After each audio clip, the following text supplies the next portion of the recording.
विधानसभा roadways बसों का पिछले 4 साल से ये मुद्दा चल रहा है। 4 साल हो गए इस रोडवेज बसों का जो मसला चल रहा है।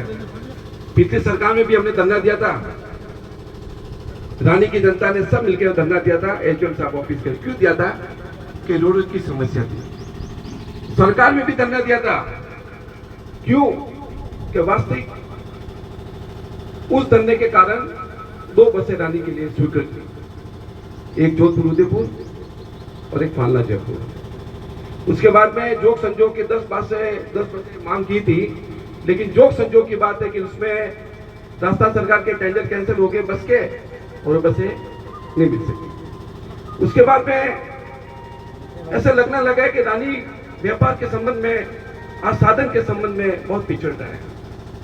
आज किसी को रात को 8 बजे अगर पाली जाना हो या कहीं भी लंबी दूरी जाना हो तो जा नहीं सकता है। सुबह 6 बजे की कोई बस भी नहीं है, ना कहीं इधर जा सकता है। समस्या है।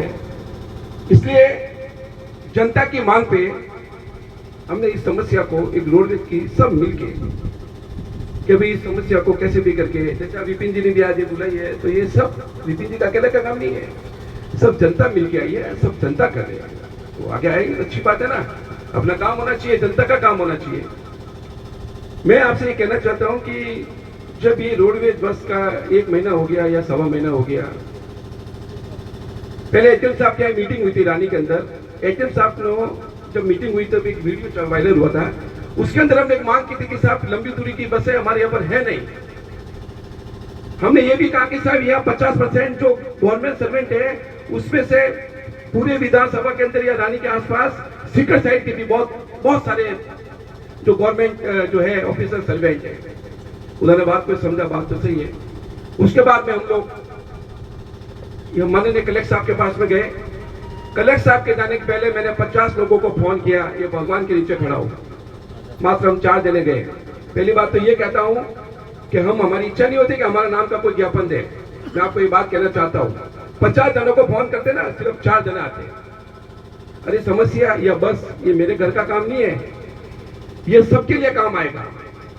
सबके लिए समय देना पड़ता है, पूरा दिन जाना पड़ता है और हाथाजोड़ी करनी पड़ती है जब अधिकारी करता है। अधिकारी की गलती नहीं है। अडानी भी देखिए, जितने भी अधिकारी लगे सब बढ़िया, चाहे एचएम साहब को, थानेदार साहब को, तहसीलदार साहब को, बीओ साहब को, सब बढ़िया है, लेकिन उनको बैकअप करना पड़ेगा। अपन बैकअप करते सब काम करते हैं, कैसे नहीं करते। अभी माननीय कलेक्टर साहब के पास हम गए, जाने के समय कलेक्टर साहब ने हाथों हाथ ज्ञापन देखा और कलेक्टर साहब ने कहा कि भाई बात तो जाहिर है, रानी के अंदर वास्तविक इतना बड़ा कस्बा, इतना बड़ा उपखंड कार्यालय, 120 आसपास गांव है, लेकिन बसों का संचालन एक बस। वास्तविक कलेक्टर साहब ने कहा कि ये आपकी बात, मैं कहा साहब ये मेरी मांग नहीं है, ये 36 को और माननीय सब जो रानी की जनता है आसपास गांव की मांग। इसमें हमारा राजनीति से कोई लेना जाना नहीं, ना बीजेपी कांग्रेस है, क्योंकि ये तो रोडवेज पे सब बैठते हैं, कोई एक पार्टी वाले तो बैठते नहीं है, सब बैठेंगे, सब जाएंगे। तो कलेक्टर साहब ने हाथों हाथ उस चीज को समझा और हाथों हाथ जो पाली डिपो में मोहनलाल जी मीणा साहब को फोन किया कि साहब ये समस्या देखो, क्या बात है, समस्या क्यों आ रही है।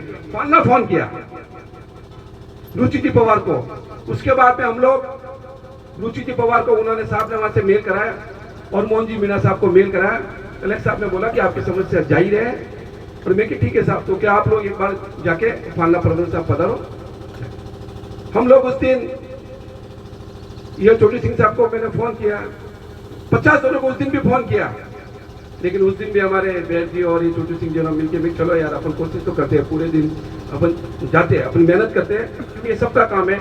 भले अपनी कोई बुरी करेगा तो करने दो, क्या है, भगवान तो देखता है ना, क्या चलेगा अपने, क्या है।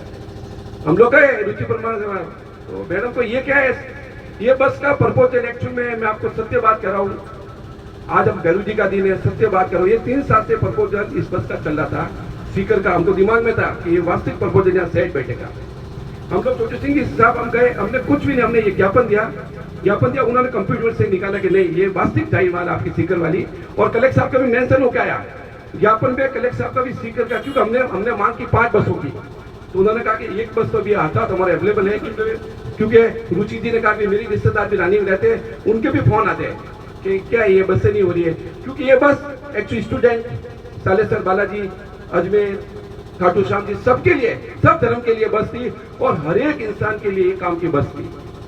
उसके बाद में क्या मालूम, हम लोग गए, हमने ज्ञापन दिया, सीधा ज्ञापन दिया, हमने कोई राजनीति की बात नहीं की वहां पर कि किसी की हमने बुराई नहीं की और हम कभी बुराई करेंगे नहीं। हमने सीधा कहा कि साहब ये, तो उन्होंने कहा कि आप ये काम करो, ऐसा वायरल करें, हम ऐसा तुलसी साहब दबाते हैं, हमने कहा हम ऐसे वायरल नहीं करते, ज्ञापन दिया है कलेक्टर साहब का, अगर आदेश है आप इस पर लिख दोगे भाई कि हमको एक कॉपी दे दो। तो हमने ईमानदारी से, हमने वो कॉपी है ना, मैडम ने हमको कॉपी दी, कहा कि आप कॉपी लेके, क्योंकि लोगों को जितना जागरूक करेंगे आप उतना लोगों को मालूम पड़ेगा कि भी कल हमने पत्रकार साहब को भी कॉपी दी, सबको व्हाट्सएप पे भेजा, लेकिन अभी क्या मालूम कोई नाम लिखने से क्या मालूम, अरे हमने तो बोला नहीं कि हमारा नाम लिखो, हमने तो ये भी नहीं कहा कि हमारे लिखो, लेकिन उन्होंने बोला कि ज्ञापन का इसमें हवाला देना पड़ता है, इसके लिए कर दिया, कोई बात नहीं, आदेश हो गया। हम लोग आए, शाम को खबर है 8 बजे कि साहब तो निरस्त हो गया। अरे मैं क्या निरस्त होने की क्या बात थी, ये तो जनता का काम था। तो मैंने को भी किसने कराया, क्या कराया, ये तो भगवान जानता है, लेकिन मैं ये की कहना चाहता हूँ कि अभी 4 बसों का प्रपोजल और आने के लिए आ गया, खुशखबरी बता देता हूँ आपको। 4 बसों का 4 बसों का प्रपोजल आ गया है और आपको दावे के साथ कहता हूँ बहुत जल्दी रानी के अंदर 4 बसें शीघ्र चालू होने वाली है रानी के अंदर। ऊपर से मैसेज भी आ गया है और सब मिलकर करेंगे, इधर बीजेपी कांग्रेस हम नहीं करेंगे। और मैं आपको कहता हूँ, और मेरे बड़े भाई साहब परविंदी साहब ने कहा है, हम यही चाहते हैं कि आप जब भी फोन करें ना कलेक्टर साहब के पास चलना हो तो आप चलना, और 50 जनों को करें, 50 जना चलना, सब गाड़ी लेके सब। आपने कहा कि यह ज्ञापन हम नहीं देंगे, हमारी पार्टी में कोई मतलब नहीं है, लेकिन जब आपको